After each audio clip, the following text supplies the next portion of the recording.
Hi, welcome to Kitchen Chemistry with Essential Wholesale and Labs. I'm Tinica, and today we'll be making a warming foot powder. So let's get started. We need a few ingredients. You'll need arrowroot powder, kaolin clay, cayenne, tea tree essential oil, and rosemary essential oil. So this is a pretty simple recipe to make. You'll need a 1/4 cup of your kaolin clay, and you just put it into a glass mixing bowl. And this part is important. Clays can react with metal, so you want to use glass, plastic, or wood when you're working with clays. Just stay away from metal objects. So the next ingredient is your arrowroot powder, and you'll add a 1/4 cup of that. And then, of course, your cayenne. And I have a 1/4 teaspoon of cayenne. You can use less or more depending on how warming you want your foot powder to be. I want mine to be kind of warm. There's some snow up on the mountain, and I plan to go skiing and snowshoeing, so I want some nice warming foot powder. So I used a full 1/4 teaspoon. You can, of course, use less. Just going to add that right in there. And before I add the essential oils, I'm just going to mix this together.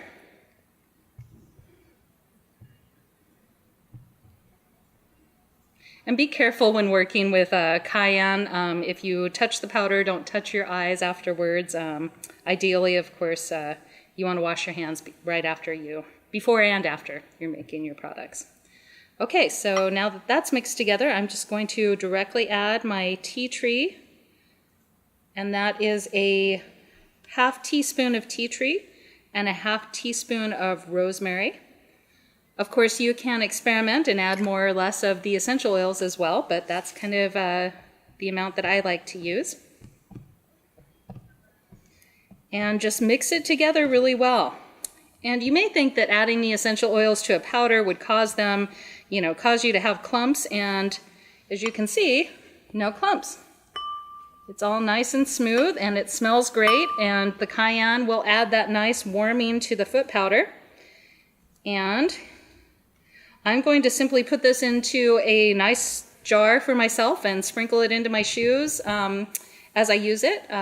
You can certainly put it into a powder sifter and market it for sale, or give it away as gifts, or use it personally. So we hope you enjoy this warming foot powder recipe. Thanks for joining us today. You can find links to the ingredients in the description of this video by clicking the More button directly below the video. And thanks for joining us.